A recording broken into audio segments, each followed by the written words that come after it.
Hello, everyone. Welcome to our next webinar in the Lifestyle Medicine series. The Lifestyle Medicine program at the MGH Cancer Center is proud to host this webinar series that's really focused on exploring strategies for staying well in the new year.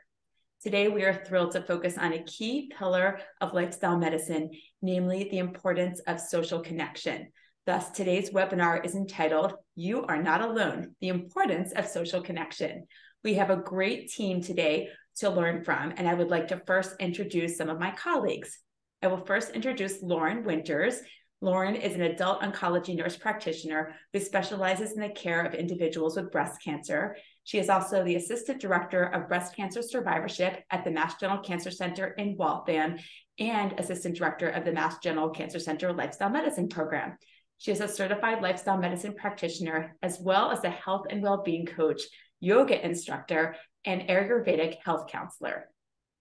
Next, it's my privilege to introduce Ugne Aleknaite. Ugne is an oncology program leader at Nantucket Cottage Hospital, where she manages care for cancer patients across the spectrum of cancer diagnoses and along the continuum of disease from diagnosis, survivorship, and beyond. She has completed board certification through the Institute of Functional Medicine. She is also a meditator for over 20 years, and thus she strongly believes that health and well-being comes from kindness and appreciation of our particular situation and the importance of relaxing into it to let life be our own medicine. She loves working with people collaboratively to find balance through nutrition, movement, and mindfulness. Finally, it is my pleasure to introduce our social worker colleague, Nova Hodge. Nova is a clinical social worker currently at the MGH Cellular Immunotherapy Program and coordinator of the MGH Cancer Center Peer Mentoring Program. She has over 25 years of practice experience, and she has seen the great value of peer connection, both one-on-one and in group settings, as a source of transformation and well-being. Now it is my pleasure to turn this webinar over to my wonderful colleagues, and we will also be sharing some wonderful perspectives from some of our cancer thrivers here at the MGH Cancer Center.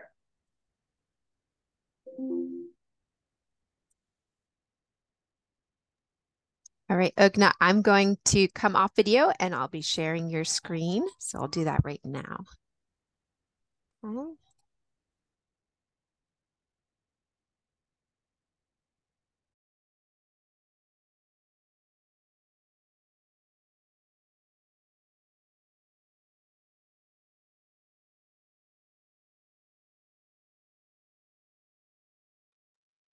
Ugne, you're muted.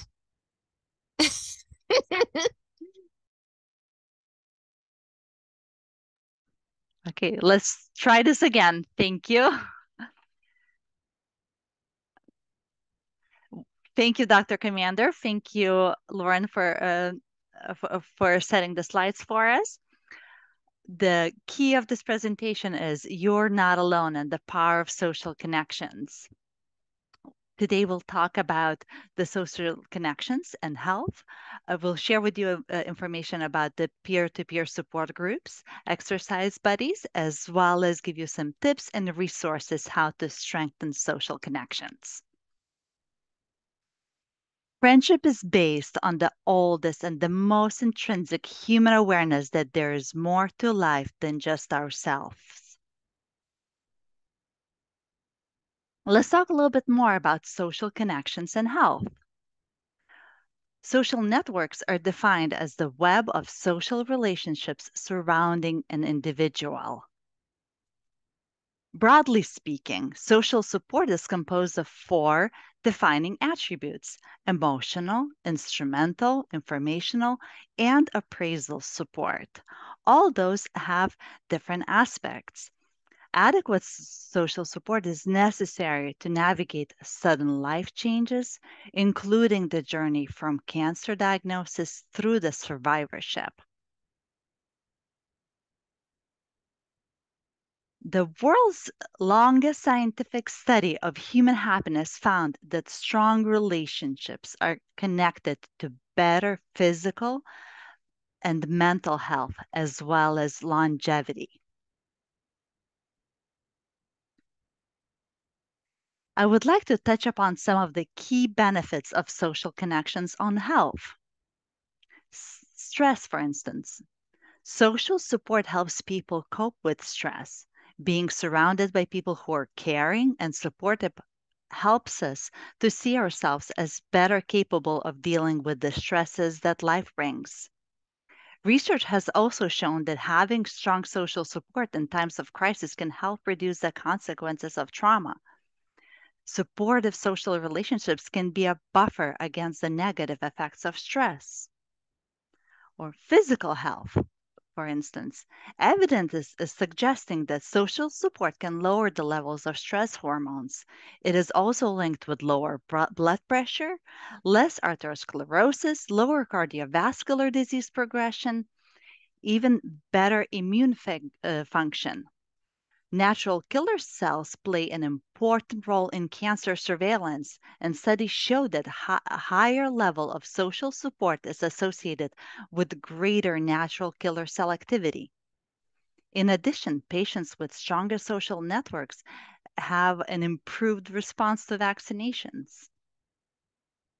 Longevity. Larger social networks predict lower overall mortality in healthy populations.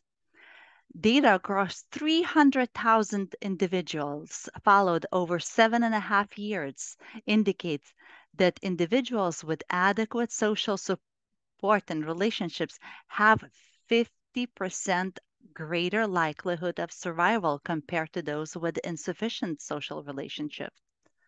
This effect compares with quitting smoking, and the positive effects even exceed well-known risk factors for mortality like obesity and physical inactivity. Mental health. Social support is linked to resilience. It is a source of positive experiences and growth. It reduces the risk of mental illness, drug addiction, and suicide. The study of over 3,000 women diagnosed with breast cancer showed that larger social networks were related to higher quality of life measures. What are the key benefits of social connections in cancer? Quality of life is a big one. Social networks impact quality of life after cancer diagnosis. While different types of support can be important depending on the outcome stage and treatment status. Positive social interactions, also defined as someone to have a good time with. Tangible support, defined as someone to help with daily chores. Emotional support, someone you can count on to listen to when you need to talk, have positive effects on quality of life of the individual. And survivorship. Meta-analysis of 87 studies that included over 1 million participants with cancer diagnosis demonstrated that perceived social support, network size, marital status, all of which were associated with reduced risk of mortality from 12 to 25%. Symptoms. Problems in affective and cognitive functioning are among the most common concurrent symptoms that breast cancer patients report. Affective symptoms include any mood disturbances like depression, stress, anxiety, and fear, and these can increase the risk of developing cognitive symptoms like memory, concentration, processing speed.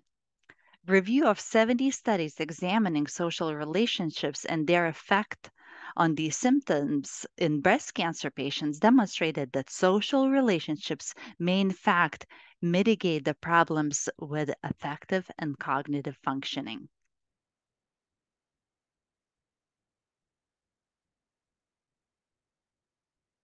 And I will pass this on to my colleagues. Thank you. What a fantastic overview of social connections and the research, the evidence behind the benefits. Thank you, Ugne. All right, Nova, I'm ready for you. Okay, thank you so much. That was so instructive, Ugne. Thank you. So I am one of the co-managers of the Cancer Center Peer Mentoring Program. I work alongside Jennifer Delato, who's the BMT survivorship social worker, and Hannah Lee, our wonderful clinical research assistant. And we've built the program to be quite substantial. We have many trained mentors.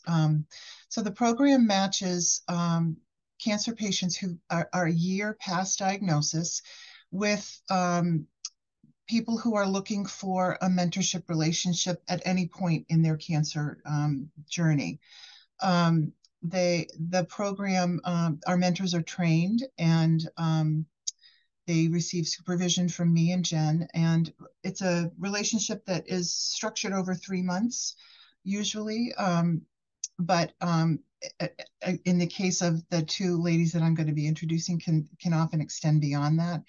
And people are finding that it is really helpful for them in terms of support and guidance through the process of their treatment. So, Jen, Loren, could you advance the slide? So this is just a little, I wanted to share a little bit of the feedback that we've gotten from some of our mentor pairs. We found the program to be really exciting and helpful to people. These are some of the quotes that we've collected from people. And if you take a look at them, people feel like their matches have been really perfect. They've gotten so much out of their conversations. We discussed our children and how they dealt with all of this. It was a very positive experience. He let me cry, and that it's okay, let me know that it's okay to cry, and it's totally normal to cry while going through treatment. And I did that.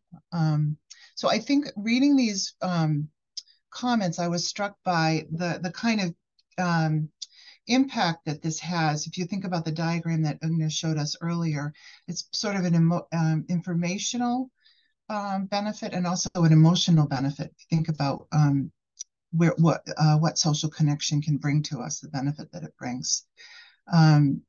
So as a cancer center, we thought that it was just very important to have this program in our offering of supportive care because it does mean so much to our patients. So with that, I'd like to introduce, bring on screen our mentor pair, Linda and Christine. I want to thank you both so much for joining us and for being willing to share your experience today. Give me 1 second. I'm going to pull up my questions here. So Linda is one of our trained mentors. Linda, you've been a mentor for quite a while now, right? I think July was my first introduction to Christine. Okay. You guys have known each other. Christine, you've known Linda since July. Yeah.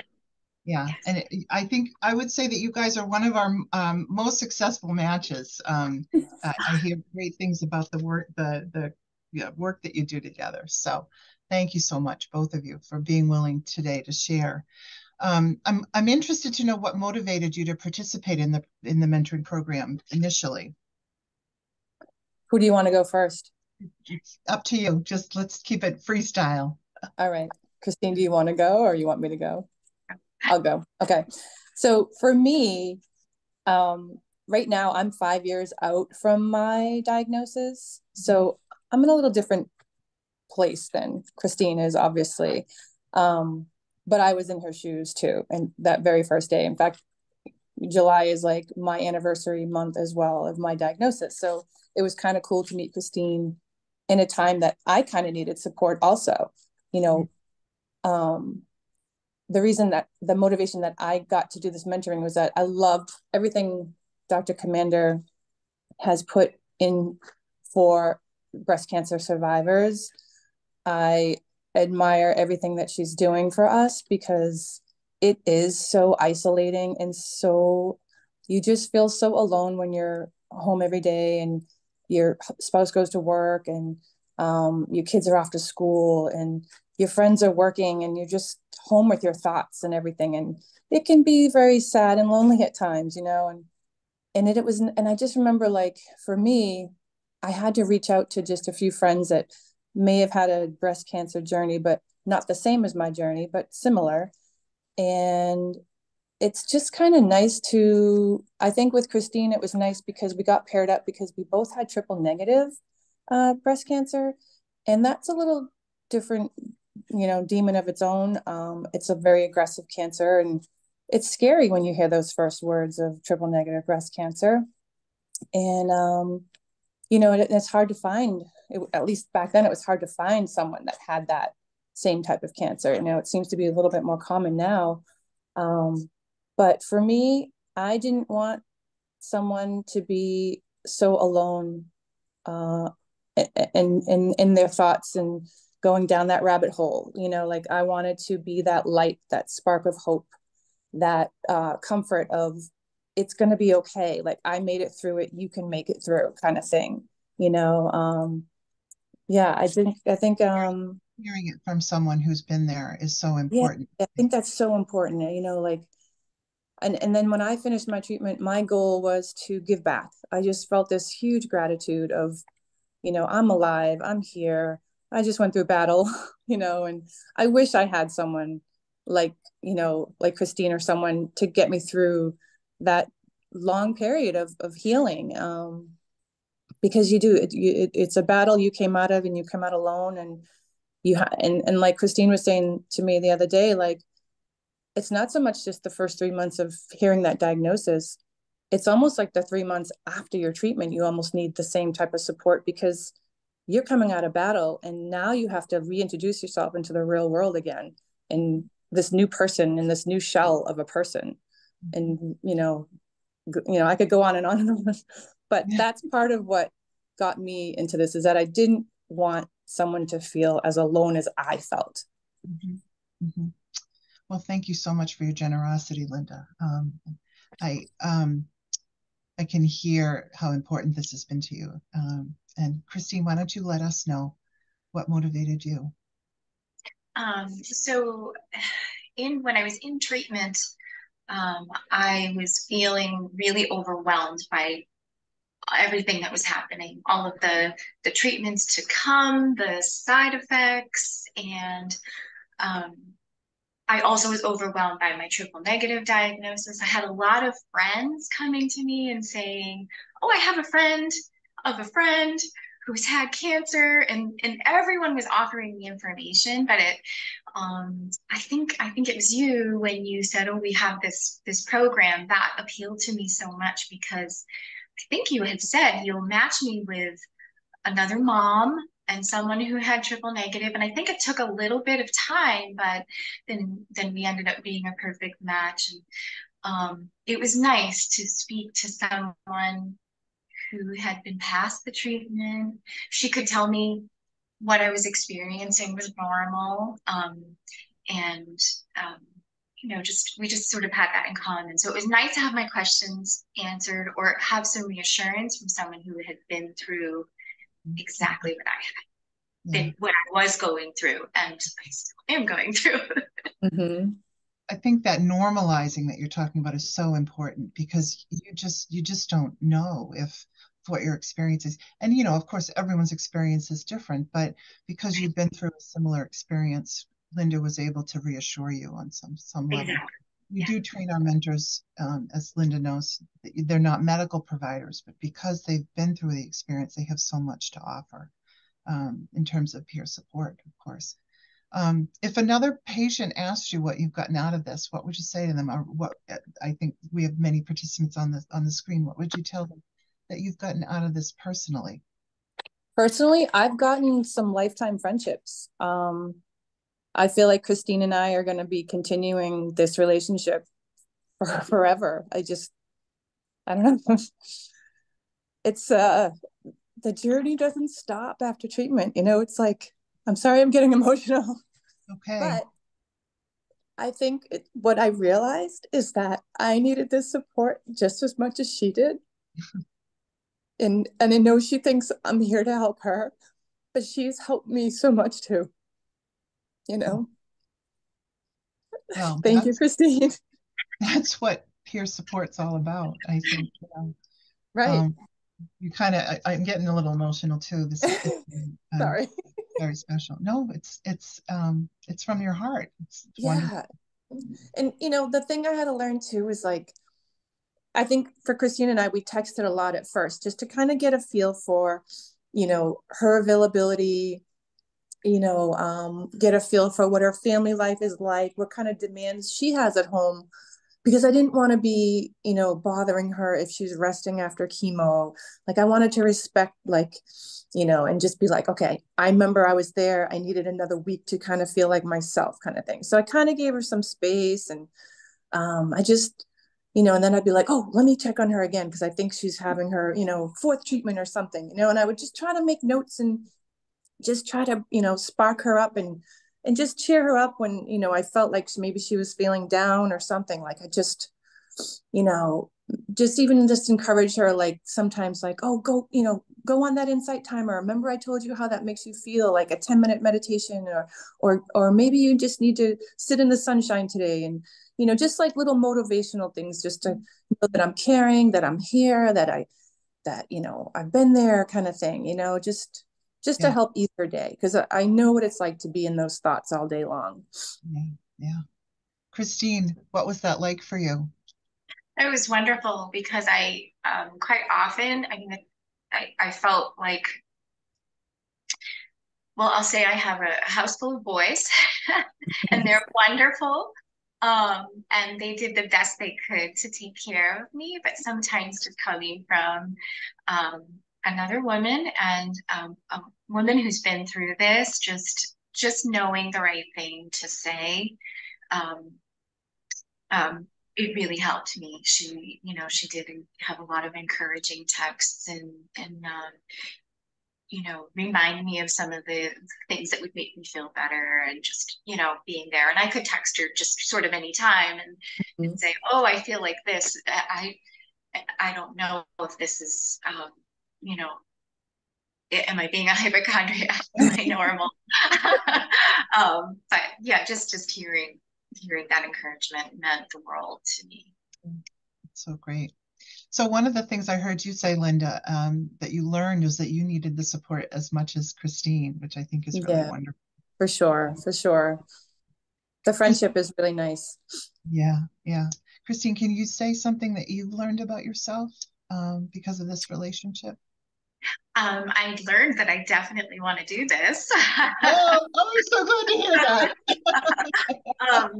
that. You definitely, I'm about 6 weeks out from my last treatment, and you do have a feeling of gratitude, and just you want to give back so much. I do. I want to give back, and I want to be able to support another woman, because it does feel like a lonely journey a lot of the time.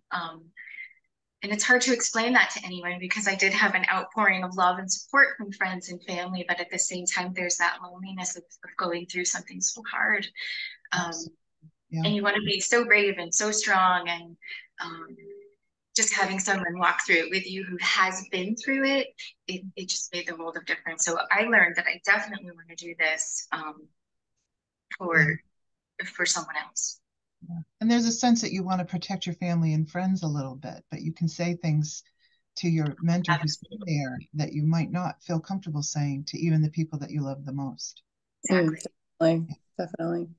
And I want to say too, like, I did notice for me, and Christine, this is probably where you might have benefited, is that I had a almost like a peer mentorship on my own without MGH. Like, I kind of just had a friend here in town that kind of connected with me, and I kind of helped her through her little journey too. And I feel like that first experience is real important, because you relive every milestone that person is going through. And I feel very fortunate, Christine, that I kind of went through that already. And I was like a fresh flower for you. Cause like, honestly, like with experience before, like I was living everything through her, like between, like the feeling of finishing the chemo. Like I cried with her. Like I had all these emotions with her, and the sadness with the children, and are they going to remember this? And losing your hair and all this stuff. Like I that all was so raw for me, even though it was like 3 or 4 years removed from when I was diagnosed and come out of treatment. But I just want to prepare you that like that first one could be difficult, but it's okay, because you grow from it. You're going to grow from it. And that's all I'm about that. Or each other as she becomes a mentor. Yeah. Yeah. And it's so important because it is hard because you do being an empath, you do take on a lot of people's stories. And I think I warned you, Christine, about like, for me, like I couldn't do support groups right away. Like I needed some time to build inside of me my own self-love, my own self, like just a lot of courage. Like, you know, now, and Christine, you know, Christine looks gorgeous today, by the way. I love your wig. We finally FaceTimed the Monday. We both finally saw each other's face. And I was just like, oh my God, you're adorable. And I just want to go out one night with my wig on so that the two of us can rock the blonde wigs because I think it would be hysterical. And I just like, yeah, it's just really, you know, coming out is really hard, I think, you know. I got a little off track there. That's fine. That's fine. Could you both talk a little bit about what are some strategies that you've used to foster social connections? I think that just being open, wonderful people is part of it, but what are your thoughts about that? I mean, like between us, like how did we foster? I think I told you before, like we did start to text in the very beginning, and then it turned into like, there were times when I said to Christine, I'm like, how about a phone call tomorrow? Like, just so we can just have a voice-to-voice conversation, just because a lot gets lost in text. You know, text is great. Like, I love texting because I love the immediate, I can answer her any question, whatever she needs, you know, any time of day, I'm available, you know. But there's sometimes that I'm just feeling like, you know what? I think we need to have that voice conversation as well. And then what excited me most, because I knew we were going to be on screen, I'm like, I think we need a FaceTime. I think who we are. And I can't, and we're actually going to plan on doing a coffee. Hopefully Christine feels well enough on Monday. I'm getting together with some other girlfriends that are triple negative breast cancer survivors. And we're going to do a little coffee connection. So I'm hoping Christine can join me in that. And, you know, like I said, just this is going to be forever. Like, I'm not going anywhere. Like, I don't see, you know what I mean? Like, hopefully me and Christine can, you know, get together before the holidays. Like, I just see her as being part of my life now. That's really, really beautiful. So you're reaching out and expanding your social network and inviting Christine in, inviting each other in. That's really great. I think it's important. You know, I didn't have that. And honestly, like, I love this triple negative connection. Like, it's just a different journey. I feel like it's just for me. I don't know if Christine feels the same way, but when you hear other people's stories and stuff, it's just this one just resonates a little different. And I feel like we just had to fight a little harder. I just feel like we had to fight a little bit harder, and it left a lot of trauma for us. Yeah. You know? Yeah. And we do try to match people who have similar characteristics in their disease. We can't always. Good job. Thankfully, we have a lot of women who want to be mentors. Breast cancer patients are so wonderful and want to be involved. We have other mentors in all the other disease groups, but particularly in breast cancer. But even sometimes people value the connection. Like, we can match people who don't have the same cancer, but they might want to talk to another mom who's for sure. Somebody who's single or facing fertility issues. So absolutely. the mentorships, we match based on different characteristics. Absolutely. Yeah. So Christine, do you have any thoughts about you know, how your strategies that you use to be social, to be connected? So I'm in that process now. All of the wonderful cards and flowers and texts and meals and all the visits I had are over. And I said, oh gosh, it's my turn. So now I'm starting to, you know, as well as getting together with Linda, I did, you know, meeting. I'm trying to make it a priority to meet with one friend a week, face to face. You know, go for a walk with a friend, have a cup of coffee, and you know, phone calls as well, texts. It's like, it's my turn now. I really need it. I really need to do that. And I'm so glad you feel like you're in a position to be able to do that. It's going to be so good for you to get out there and be. Yeah. I was saying, finally, go ahead, Linda. The other day, I was saying how it was kind of weird coming out of your, I call it battle, because you do sort of have to, like I said earlier, reintroduce yourself with the person in the mirror. Like this person in the mirror wasn't the person that was there, a year ago, whatever. You see your scars, you see your hair not growing in and so forth. And it's really hard when, like, I had trouble wanting to go out afterward. I still was tired for a very long time. That fatigue really lasted a long time. And even just your self-confidence, you just don't feel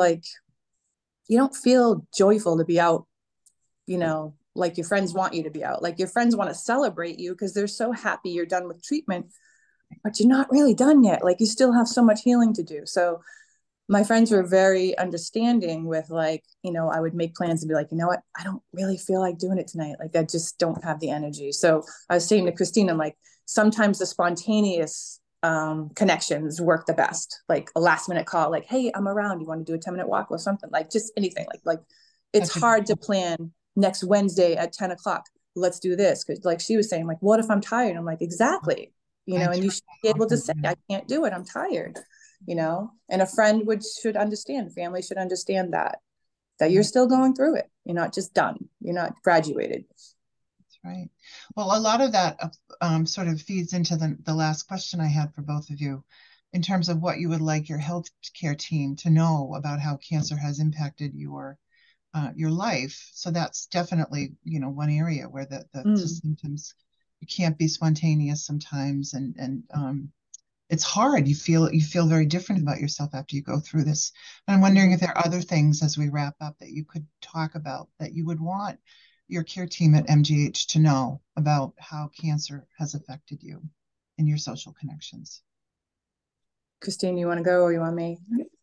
I guess I would say I do feel like a completely different person physically and emotionally. And I think I need a lot more emotional support than I thought that I would.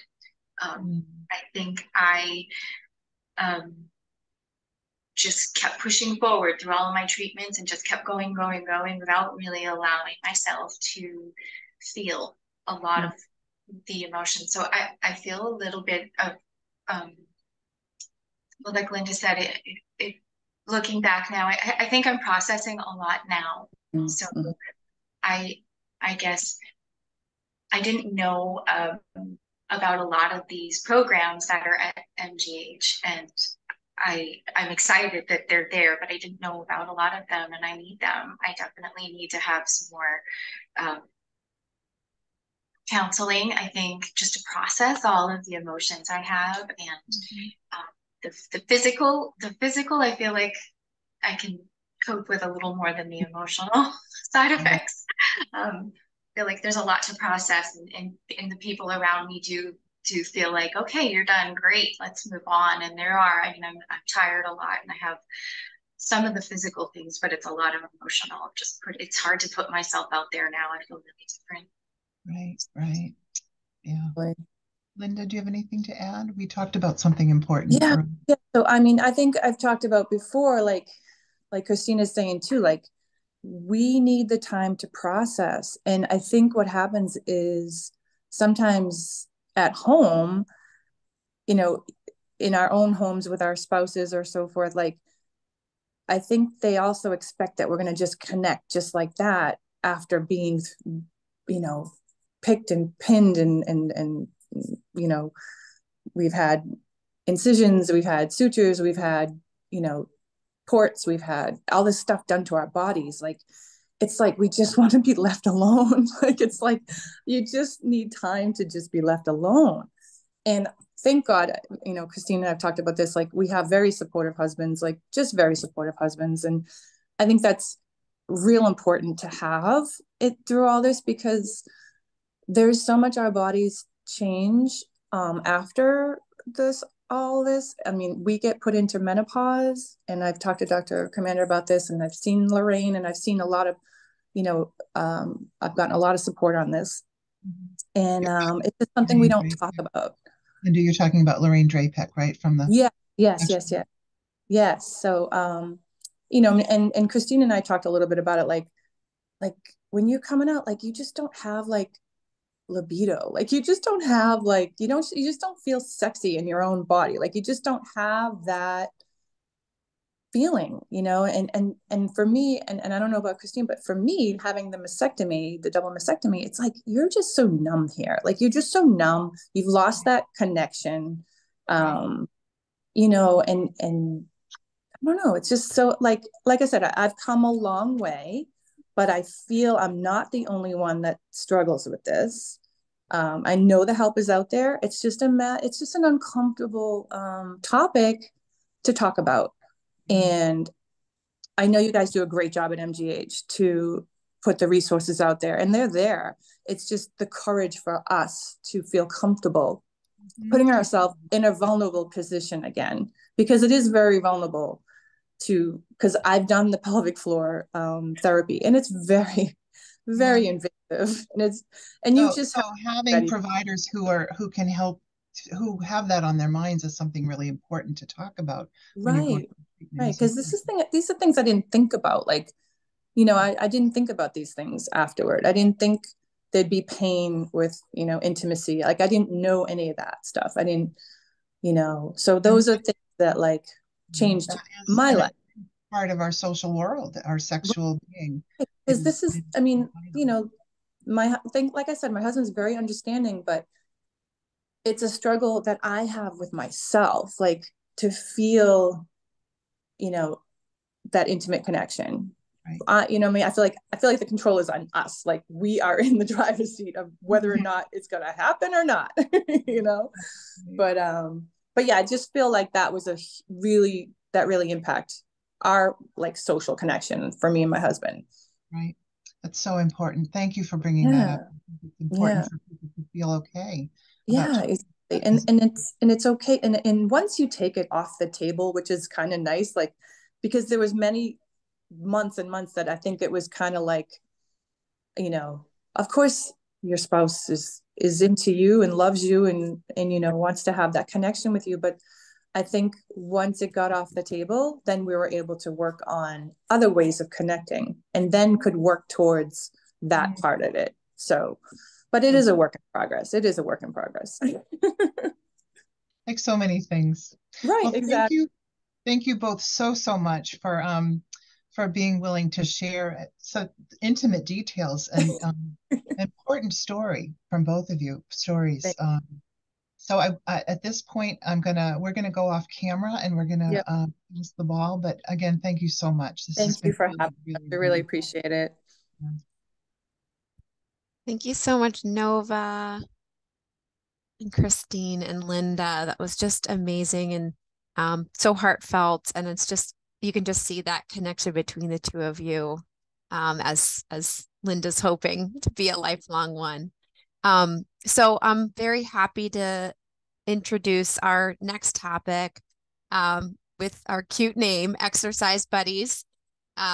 And I'll ask our guests to come off camera. Katie and Sharon, welcome and thank you for your presence today and the opportunity to talk about your social connection with each other. And I just will quickly mention that as far as I know, and you'll correct me if I'm wrong, these two connected through two different programs that we offer through the MGH Cancer Center, and those are the MGH Lifestyle Medicine Program and the Paving the Path to Wellness program. So the Paving the Path to Wellness program is a breast cancer specific lifestyle medicine and support program that's offered twice yearly, 12 weeks. Dr. Amy Commander, who's here with us today, founded and helps to run that program, or runs that program, along with a wonderful team of nurses and physicians and staff. And that program was part of, I think that was maybe the first spark. And then both of these wonderful women participated in the MGH Lifestyle Medicine group visits, which are 6 group visits, meaning we have a group of 8 to 10 individuals. Any diagnosis it's not excluded to breast cancer, who meet to talk specifically about the 6 pillars of lifestyle medicine. So each visit is themed. So we have a whole visit on exercise and a whole visit on nutrition and so on. And it's co-facilitated by my colleague, Carol Sullivan, who's our senior dietitian here and one of our senior dietitians here in the Cancer Center, and also is a lifestyle medicine expert. So through those programs, I think the next program was outside the Mass General, but one we often recommend, which is a community-based lifestyle and support program called Live Strong. And so that's through the YMCA. It's a wonderful program. Most YMCAs have this program. And the best way to find out is to call your local YMCA and find out when they're running it, and how you can sign up. And that program is, I think, also 3 months long and offers a lot, which is fantastic. So I'm going to take our share off and just ask you both, and you can decide who goes first between you, like the last group. Maybe if you wouldn't mind sharing what you feel comfortable with about your experience with cancer and sort of why you wanted to participate in these supportive programs. You go first, Sharon. Okay, all right, I'll go first. I was diagnosed, Sharon. I was diagnosed with breast cancer a year ago. It was a surprise. I didn't have any history, and in my family, and it was very early cancer. I was very fortunate, and so I actually called it baby cancer, which I would never do again. But I really thought I would just keep it quiet and not bother anyone because I was older, and I knew other people had cancer that was much worse than mine, so I minimized it. And I had one friend who would call who had cancer, and she would say, "Have you cried yet?" And so on my way to radiation, to my first radiation, the initial appointment, I started to cry and I got concerned, and I talked with Dr. Bullis, who assured me that I was very normal. And so I had my radiation. I was still pretty independent. I went to my radiation, and then I met people there at radiation. I thought, wow, this is something that I want to do. So I investigated and found the paving program and decided that I would find out what it was about and how it could help me to prevent cancer in the future. And so I joined the program. I can continue, or Katie, you can talk about why you joined. Sure. So I was diagnosed this summer, it'll be 2 years ago. And like to tell people that I feel like I got the full cancer experience. I had chemo, I had a double mastectomy with reconstruction, and I had radiation after that.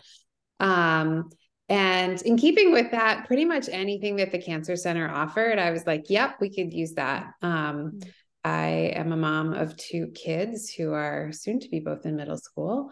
And we're both in elementary school, actually elementary and middle school when I was diagnosed and in treatment. And so we use the Parent in a Challenging Time program as a resource. I met with Dr. Bullock, one of the mental health professionals, as I was going through treatment. The nutritionist, Carol Sullivan, was like amazing.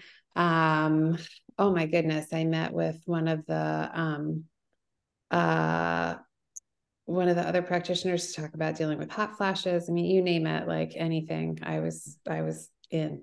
So as I was finishing up treatment, all the lifestyle medicine options just seemed like such a interesting topics. And for me, I felt like I was a pretty healthy person. I was a spin instructor.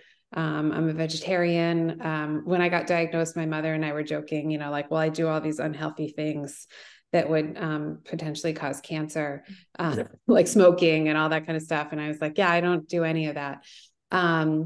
So I was just really interested in a lot of the lifestyle medicine things that I could do to just be healthier overall and, hopefully prevent cancer recurrence. And I also feel like finding groups of people who have been through a shared experience like this. I mean, I, as a younger person with cancer, I realized at some point that in my group of friends, you know, like we'd all be out for dinner, and I started thinking in terms of like, oh, 1 in 8 women gets breast cancer. And then I'd realize like, oh, I'm the 1 in 8 at dinner right now. I'm the insurance for everyone else. So it's been really nice to find communities of other people who have had that shared experience, and just, you know, get what it's like in ways that, you know, your friends from other parts of your life really don't. So thank you. So I was like, Katie, please comment. No, I was going to say I was like a sponge absorbing everything that I could once I got into the program with Dr. Commander. And so as soon as she mentioned Live Strong program, I thought, great, I'm in. So I called immediately to the Y and came back to our class the next week. I was so excited and said to everyone, you know, I've just joined the Live Strong program. And Katie said, oh, I want to do that. Yeah.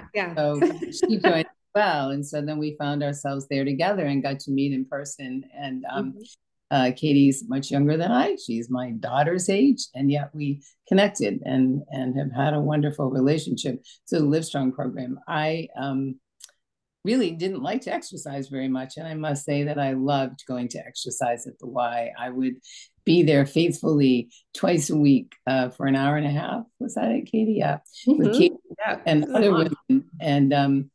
And it was so important to me that there was a time that I got stuck out in Pittsburgh because I couldn't get a plane home to Boston. And I insisted to my husband that we would be on the 6 a.m. flight the next day because I needed to get to the program because I had to see all of my friends. So Live Strong program, I would definitely give a big shout out for that and join if you can. Yeah. What a motivating plug for that program, Sharon.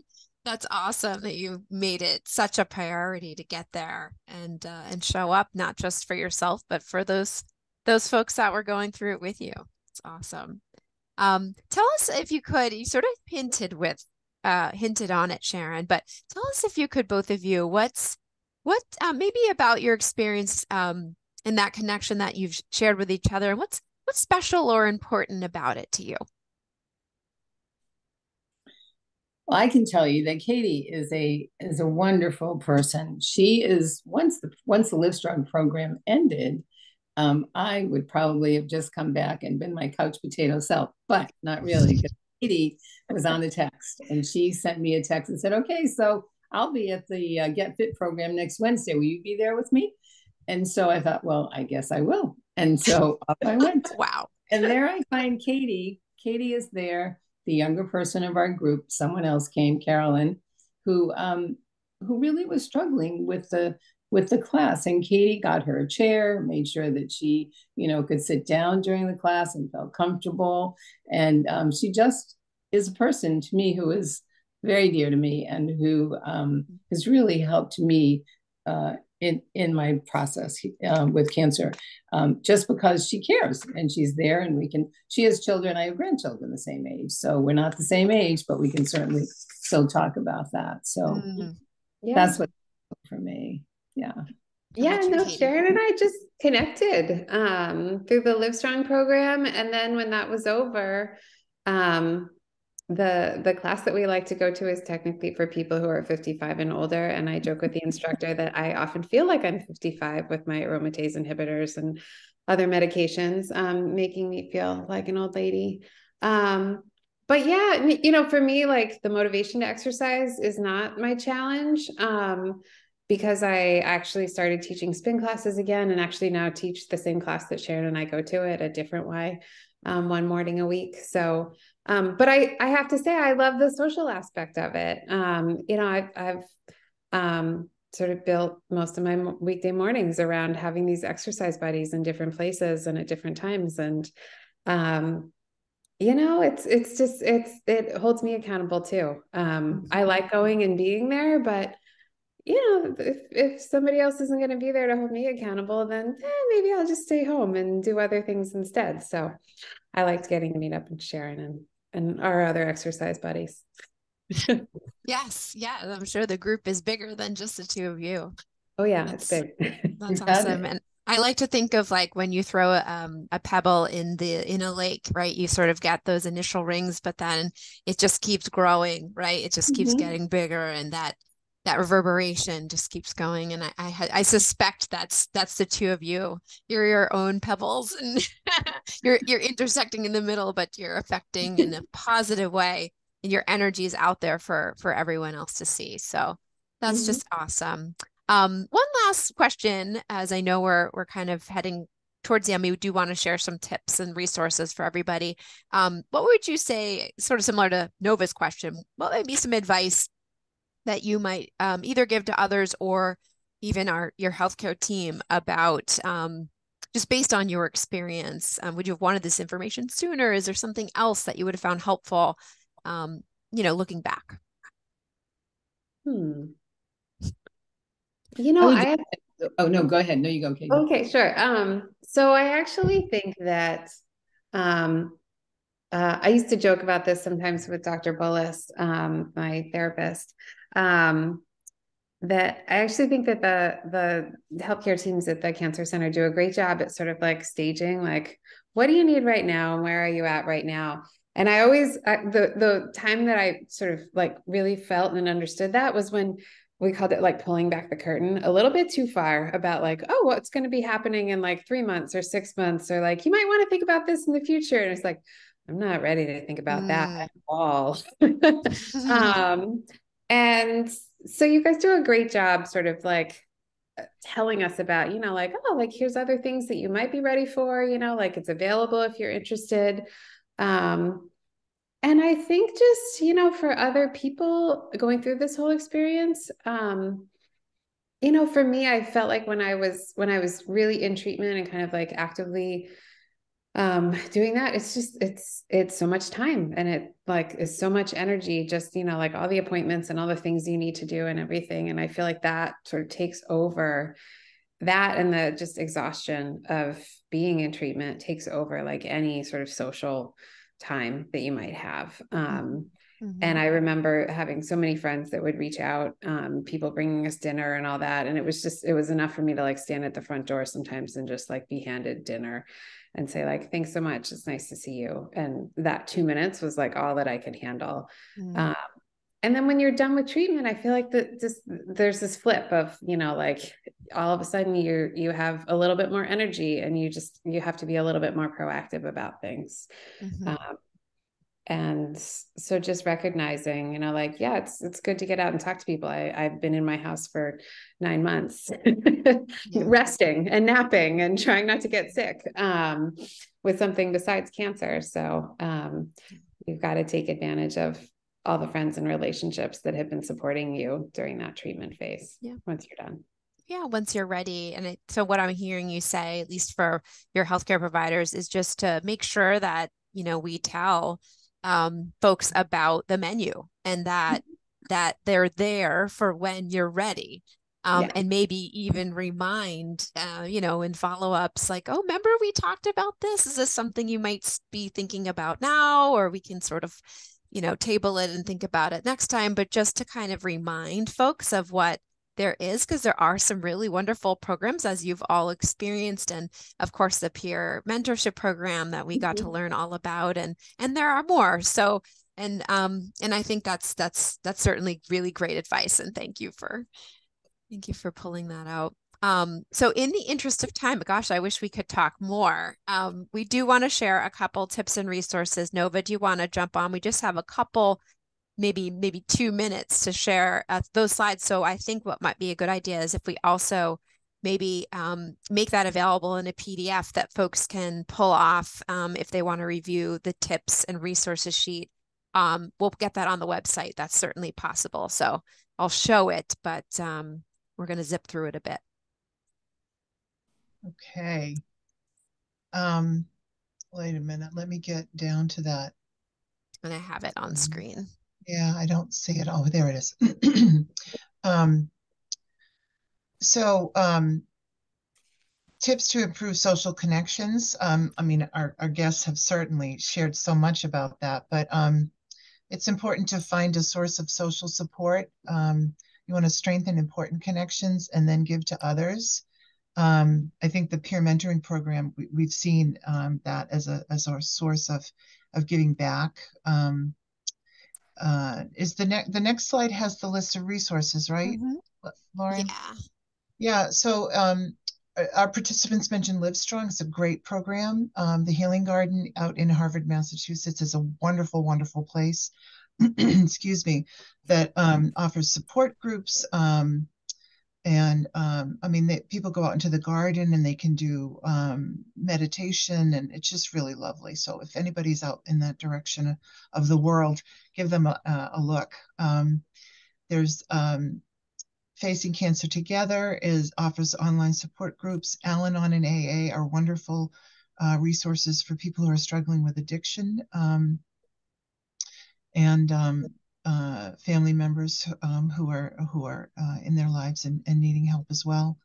The Neighbor Brigade is a great organization that it's volunteers and communities. It's community based. Like there's a Lexington neighborhood brigade, and they will volunteer to bring meals to people. They can walk dogs. They do all kinds of things. It's a really great organization. So a lot of our patients who benefited from that support become neighborhood brigade members after they get through treatment. Lots of Helping Hands is similar to that, where you can sign up to you can pull together your support network and sort of give people tasks, because we hear out from a lot of people that you get inundated with people who want to help you out in the beginning, and you just don't know what to tell them to do. So I have a patient who signs people up for slots to bring meals. Some other people might come in and help with house cleaning. We Can Row Boston is a great organization for people to go out and get active on the Charles. I think that's a survivorship program. And then Sailing Beyond Cancer is another organization that offers experiences out on the water for people with cancer. Programs at MGH, we've mentioned a lot of them. I'm so glad to hear from our participants that they have benefited from them. Lifestyle medicine, support groups. I run a support group for people living with advanced cancer. It's been a really wonderful resource for people adjusting to living with cancer rather than pursuing a cure.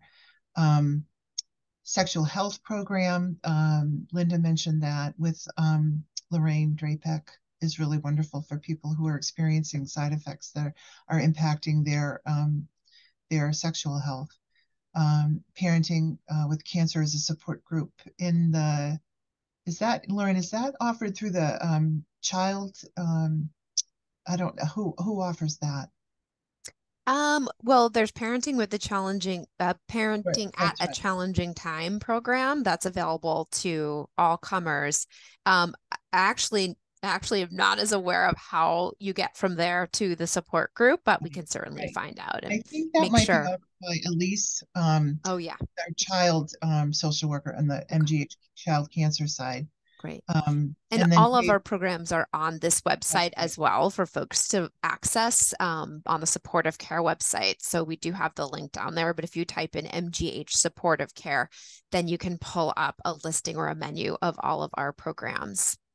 Okay. Do you want to read this one, Ugne or Nova, as we close? I think we're right at time. I'm happy to read it. Fred Rogers is... I love Fred Rogers from Mr. Rogers' Neighborhood, for those of you who might not know. All of us at some time or another need help. Whether we're giving or receiving help, each one of us has something valuable to bring to the world. That's one of the things that connects us as neighbors. In our own way, each one of us is a giver and a receiver. So with that, we want to thank you all so much for being here. Dr. Commander, if you want to talk us out.